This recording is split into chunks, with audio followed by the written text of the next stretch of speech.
বুয়েট শিক্ষার্থী আবরার ফাহাদ হত্যা মামলার ২০ জনের মৃত্যুদণ্ড বহাল রেখেছেন হাইকোর্ট। একই সঙ্গে ৫ জনের যাবজ্জীবনের আদেশ বহাল রাখা হয়েছে। বিচারপতি AKM আসাদুজ্জামান ও বিচারপতি সৈয়দ এনায়েত হোসেনের হাইকোর্ট বেঞ্চ এ রায় ঘোষণা করেন। রায় ন্যায় বিচার প্রতিষ্ঠিত হয়েছে বলে জানিয়েছেন অ্যাটর্নি জেনারেল। এ সময় দ্রুত রায় কার্যকর ও শিক্ষা প্রতিষ্ঠানে র্যাগিং বন্ধে ব্যবস্থা নেওয়ার দাবি জানান আবরারের বাবা। আর মৃত্যুদণ্ডপ্রাপ্ত জেমি পালিয়ে যাওয়ায় ক্ষোভ প্রকাশ করেন আবরারের ভাই। সাইদুর রহমান আবিরের রিপোর্ট।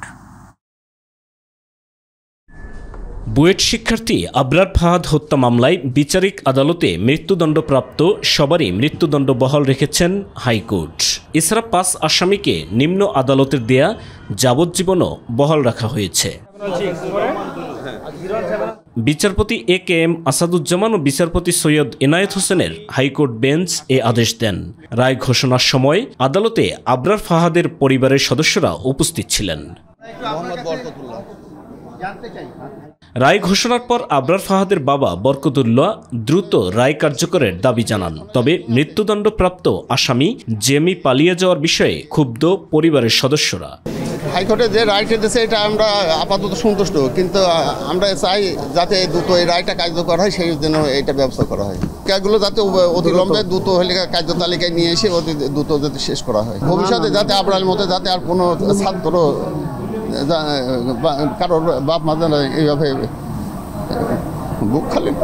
হঠাৎ করে জানতে পারতেছি একজনকে পালিয়ে চলে গেছে। ইভেন সে হচ্ছে এমন একজন যে হচ্ছে তাকে রুমে ডেকে নিয়ে গেছে এবং মারার সময় যে উপস্থিত ছিল এমন একজন হচ্ছে সেখান থেকে পালিয়ে চলে গেছে। মানে এটা তো আসলে আবার পালাই গেছে, ওই টাইমে অনেকে পালিয়ে গেছে, কিন্তু সেই জিনিসটা কেন লুকিয়ে রাখা হলো, ইভেন কেন হচ্ছে 6 মাস পরে জানানো হলো, তা নিয়ে আসলে আমাদের কাছে কোনো পরিষ্কার উত্তরও আসলে এখনো পাই নাই। পরে অ্যাটর্নি জেনারেল মোহাম্মদ আসাদুজ্জামান রায়ে সন্তুষ্টি প্রকাশ করে বলেন, এই রায়ের মাধ্যমে আবরার ফাহাদের পরিবার এবং জাতি ন্যায় বিচার পেয়েছে। গোটা জাতি ন্যায় বিচার পেয়েছে এবং এই ধরনের রায়ের মধ্য দিয়ে একটি রাষ্ট্র এবং সমাজ ব্যবস্থায় ডিসিপ্লিন আনার জন্য, ন্যায় বিচার নিশ্চিত করার জন্য যে ধারণা, বিচার বিভাগের যে ধারণা, সেই ধারণাটা প্রতিষ্ঠিত হয়েছে আবারও। 2019 সালের 6 অক্টোবর বুয়েটের শেরেবাংলা হল থেকে তড়িৎ ও ইলেকট্রনিক্স প্রকৌশল বিভাগের 2য় বর্ষের ছাত্র আবরার ফাহাদের মরদেহ উদ্ধার করা হয়। এই ঘটনায় আবরারের বাবা চকবাজার থানায় একটি হত্যা মামলা দায়ের করেন। পরে ওই বছরের 13ই নভেম্বর বুয়েটের 25 শিক্ষার্থীর বিরুদ্ধে অভিযোগপত্র দেয় পুলিশ। এরপর 2021 সালের 8 ডিসেম্বর মামলাটির রায় হয়। রায়ে 20 জনকে মৃত্যুদণ্ড এবং 5 জনকে যাবজ্জীবন কারাদণ্ড দেয় আদালত। সাইদুর রহমান আবির, মাই টিভি, ঢাকা। পিলখানা হত্যাকাণ্ডের ঘটনায় দায়ের হওয়া বিস্ফোরক আইনের মামলার 239 জনের জামিনের বিষয়ে আজ আদেশ দেবে আদালত। কেরানীগঞ্জের কেন্দ্রীয় কারাগারে অস্থায়ী বিশেষ ট্রাইব্যুনাল 2 এর বিচারক মোহাম্মদ ইব্রাহিম মিয়া আদেশ দেবেন। মামলায় 287 জন সাক্ষ্য দিয়েছেন। গত 19 জানুয়ারি 178 জন আর বিডিআর সদস্যকে জামিন দেন একই আদালত। 2009 সালের পিলখানায় সীমান্তরক্ষী বাহিনীর সদর দফতরে 57 সেনা কর্মকর্তা সহ 74 জনকে হত্যা করা হয়। সে ঘটনায় হত্যা ও বিস্ফোরক আইনে আলাদা 2টি মামলা হয়। 2013 সালে হত্যা মামলায় 850 জনের বিচার শেষ হয়। রায়ে 152 জনের ফাঁসি, 160 জনের যাবজ্জীবন ও 256 জনকে বিভিন্ন মেয়াদে কারাদণ্ড দেওয়া হয়। এছাড়া খালাস পান 278 জন। কিন্তু হত্যা মামলায় খালাস বা সাজাভোগ শেষ করলেও বিস্ফোরক মামলার জন্য 468 জনের মুক্তি আটকে যায়।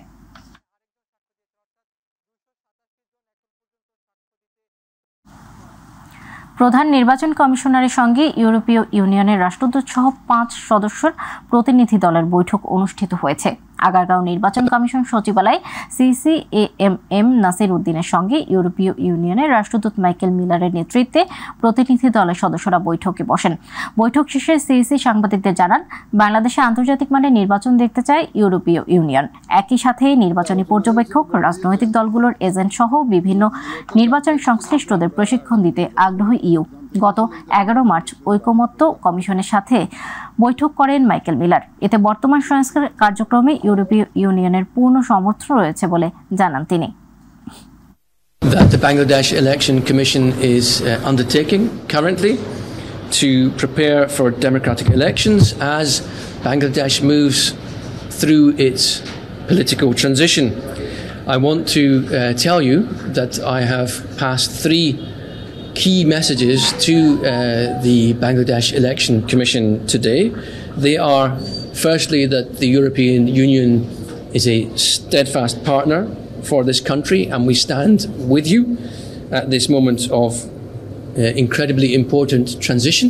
আমাদের যে ইউএনডিপি অলরেডি একটা নিড অ্যাসেসমেন্ট করেছে আমাদের এখানে, একটা টিম পাঠিয়েছিল ইউএনডিপি, আমাদের কি কি প্রয়োজন হতে পারে ওনাদের কাছ থেকে সাহায্য জানতে চেয়েছিল। ওরা একটা প্রজেক্টও বানিয়েছে ইউএনডিপি, ওনারা ইউএনডিপির সাথে এবং আইএফএসের সাথে কোঅর্ডিনেট করে তারপরে আমাদেরকে সহযোগিতার হাত বাড়িয়ে দেবেন। ওনারা বলছেন যে আপনারা আরও একটু চিন্তা ভাবনা করে দেখেন যে যে ধরনের সাহায্য আপনাদের দরকার হবে এই ইলেকশনের জন্য আমরা করতে প্রস্তুত আছি। জাতিসংঘ মহাসচিব আন্তোনিও গুতেরেস 4 দিনের সফর শেষে ঢাকা ত্যাগ করেছেন। তিনি আজ সকাল 9:55 ঢাকা ত্যাগ করেন। পরিবেশ উপদেষ্টা সৈয়দা রিজওয়ানা হাসান এবং রোহিঙ্গা সংকট বিষয়ক প্রধান উপদেষ্টার উচ্চ প্রতিনিধি খলিলুর রহমান হযরত শাহজালাল আন্তর্জাতিক বিমানবন্দরে তাকে বিদায় জানান। এর আগে জাতিসংঘ মহাসচিবের হাতে বাংলাদেশ সফরের স্মৃতিস্বরূপ ছবি সম্বলিত অ্যালবাম তুলে দেওয়া হয়। যাওয়ার আগে জাতিসংঘ মহাসচিব প্রধান উপদেষ্টা অধ্যাপক মোহাম্মদ ইউনূসের সঙ্গে ফোনে কথা বলেন এবং বিদায়ী শুভেচ্ছা বিনিময় করেন।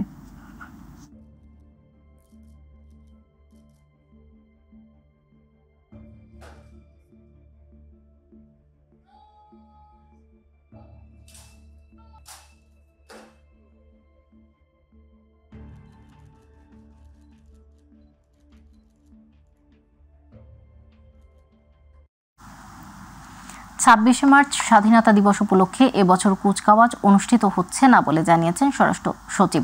সচিবালয়ে আইন শৃঙ্খলা সংক্রান্ত কমিটির বৈঠক শেষে এসব কথা জানান তিনি। আরও বলেন, রমজান, ঈদের ছুটি ও 26 মার্চ নিয়ে আলোচনা হয়েছে। শ্রমিক অসন্তোষ দূর করার কথা হয়েছে। শ্রমিকদের বেতন ভাতা পরিশোধ নিয়ে মালিকদের সাথে আলোচনা হয়েছে। ঈদের আগে শ্রমিকদের বেতন পরিশোধ করতে নির্দেশ দেওয়া হয়েছে।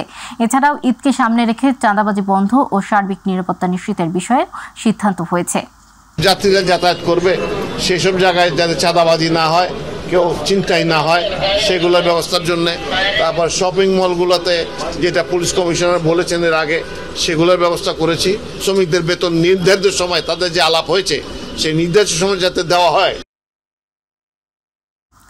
রাঙামাটির মানিকছড়ি সাপছড়ি এলাকায় আঞ্চলিক সংগঠন United People's Democratic Front UPDF গ্রুপের সঙ্গে সন্তু লারমার নেতৃত্বাধীন পার্বত্য চট্টগ্রাম জনসংহতি সমিতি জেএসএস এর মধ্যে গোলাগুলির ঘটনা ঘটেছে। এতে নির্মল চাকমা নামে ইউপিডিএফ এর সদস্য নিহত হয়েছেন।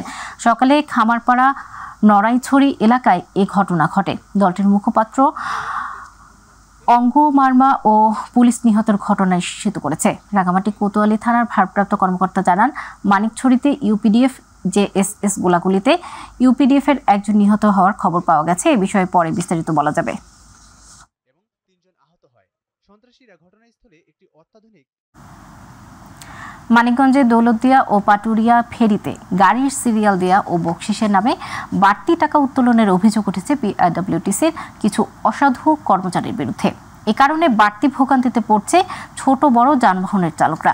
এ বিষয়ে জড়িত কর্মরত অসাধু ব্যক্তিদের বিরুদ্ধে আইনি ব্যবস্থা নেওয়ার আশ্বাস দিয়েছেন বিআইডব্লিউটিসি। প্রতিনিধি শেখ মুমিনের রিপোর্ট জানাচ্ছেন ইলিয়াস কমল। দেশের গুরুত্বপূর্ণ নৌরুট রাজবাড়ীর জেলার দৌলতদিয়া ঘাট ও মানিকগঞ্জ জেলার পাটুরিয়া ঘাট, এই নৌরুট ব্যবহার করে প্রতিদিন হাজার হাজার যানবাহন ও যাত্রী পারাপার হয়। এই সুযোগে ফেরিতে কর্মরত কিছু অসাধু ব্যক্তির সিন্ডিকেটে যে কোনো গাড়ি ফেরিতে উঠতে গেলে 10 টাকা ও ফেরি থেকে নামতে গেলে অতিরিক্ত 10 টাকা করে আদায় করা হচ্ছে।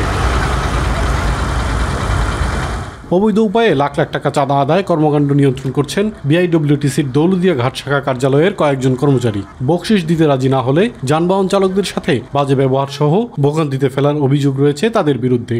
বকশিসের নামে অবৈধ টাকা উত্তোলন বন্ধের দাবি জানিয়েছেন যানবাহনের চালক সহ সচেতন মহল। নামার সময় দেয় 10 টাকা, ওঠার সময় দেয় 10 টাকা, যারা মেন্টাল সিরিয়াল করে। এটা বকশিসের নামে তারা টাকা নিচ্ছে, তারা নিয়ে তারা ইনকাম করছে, তারা কিন্তু এটা তো নোয়ার তো ঠিক নেই, আদৌ ঠিক নেই।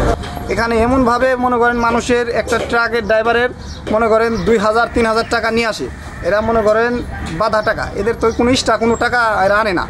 এদের এই টাকাটা মনে করেন এই দৌলতদিয়া ঘাটে মনে করেন আসার সময় এরা মনে করেন কি এটা ঝামেলার বিদিন পড়ে যায়।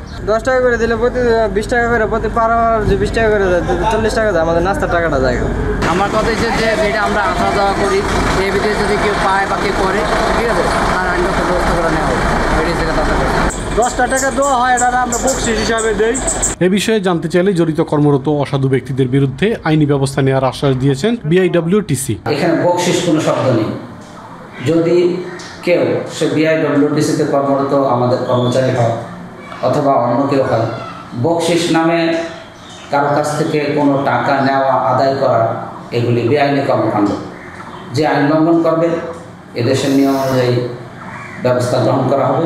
ঈদ যাত্রায় ভোগান্তি রোধে এ বিষয়ে দ্রুত ও কার্যকর পদক্ষেপ নেবে কর্তৃপক্ষ, এমনটাই প্রত্যাশা স্থানীয়দের। ইলিয়াস কমল, মাই টিভি। ফরিদপুরে ভেজাল পণ্যের অভিযোগ তুলে ঘুষ দাবি, মাসোহারা আদায় সহ নামি দামি হোটেল রেস্তোরাঁর খাবার খেয়ে বিল না দেবার অভিযোগ উঠেছে মামুন হোসেন নামের স্যানিটারি ইন্সপেক্টরের বিরুদ্ধে। তার এমন স্বেচ্ছাচারিতায় মুখ খুলেছেন জেলার হোটেল ও রেস্তোরাঁ ব্যবসায়ীরা। বিষয়টি আমলে নিয়ে দ্রুত ব্যবস্থা গ্রহণের কথা বলছে প্রশাসন। প্রতিনিধি শফিকুল ইসলাম জনের রিপোর্ট। মানব সমাজের সুশাসন, ন্যায় বিচার ও সুরক্ষা নিশ্চিত করার জন্য কিছু নির্দিষ্ট ব্যক্তি বা প্রতিষ্ঠানের উপর দায়িত্ব দেওয়া হয়। তাদের কাজ হলো দুর্বলকে রক্ষা করা, অন্যায়ের বিরুদ্ধে রুখে দাঁড়ানো এবং সঠিক নীতি ও নৈতিকতার প্রতিফলন ঘটানো। কিন্তু প্রশ্ন হলো, রক্ষক যখন ভক্ষকের ভূমিকায় থাকে তখন কি ঘটে? সম্প্রতি ফরিদপুরের ভেজাল পণ্যের অভিযোগ তুলে ঘুষ দাবি, মাসোহারা আদায়, ভ্রাম্যমাণ আদালতের ভয় দেখিয়ে শহরের নামি দামি হোটেল রেস্তোরাঁয় ঢুকে খাবার খেয়ে বিল পরিশোধ না করা সহ নানান স্বেচ্ছাচারিতার অভিযোগ উঠেছে ফরিদপুর পৌরসভার স্বাস্থ্য সহকারী মোহাম্মদ মামুন হোসেনের বিরুদ্ধে। কয়েকদিন আগের ঘটনা 960 টাকা খাবার পেলে যাবে সহমতে, তার 2 দিন পরে এসে আমার 10,000 টাকা জরিমানা ম্যাজিস্ট্রেট নিয়ে আসছে। ম্যাজিস্ট্রেট নিয়ে আসছে, আইসে একটা মানে 2টা থাকা সত্ত্বেও এটা মানে করছে, জরিমানা করে দিয়ে গেছে। অমন করেন কেন বলেন, ক্লিয়ার বলেন, না টাকা দেন। আমি কেন টাকা দেন না? একটা খাবার নেন এক জায়গা থেকে রেগুলার, আপনি কেন টাকা দেন না? ভাবির সামনে, এমনকি তার ওয়াইফের সামনে তাকে লজ্জা দিলাম, কেন ভাবি পাকায় না বাসায়? এত শত অভিযোগের বিপরীতে এতদিন কেউ কথা না বললেও এবার ক্যামেরার সামনে মুখ খুলেছেন অনেকে। সম্প্রতি তার বিরুদ্ধে হোটেল ও রেস্তোরাঁ ব্যবসায়ীরা একটি লিখিত অভিযোগও দিয়েছেন। ভয়ভীতি দেখিয়ে আমার কাছ থেকে 1000 টাকা নিয়ে যায় এবং পরবর্তীতে দেখা করতে বলে। এটা আমি সাংবাদিকের কাছে মানে বলার পরে উনি আমাকে 2 দিন পরে এসে আমাকে 30,000 টাকা জরিমানা করে যায়। এই যে তার রসিদ। ব্যক্তিগতভাবে যেটা ওনার আইনের ভিতর না সেটা উনি করতে চায়। তবে সব অভিযোগ অস্বীকার করে নিজেকে নির্দোষ দাবি করেছেন মামুন হোসেন। বাংলাদেশ রেস্তোরাঁ মালিক সমিতি আপনার বিরুদ্ধে অভিযোগ দিয়েছে। ওগুলো সিন্ডিকেট, ওটা আমি স্যারের অনুমতি পেলে আমি কথা বলব।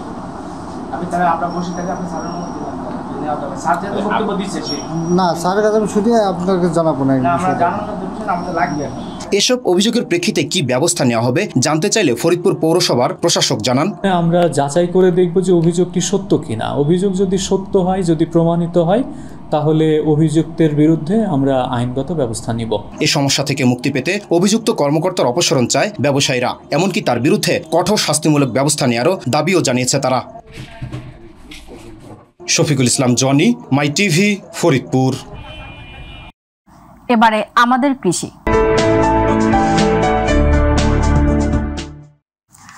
একটা সময় কেরানীগঞ্জের পেঁয়াজের সুনাম ছিল দেশ জুড়ে।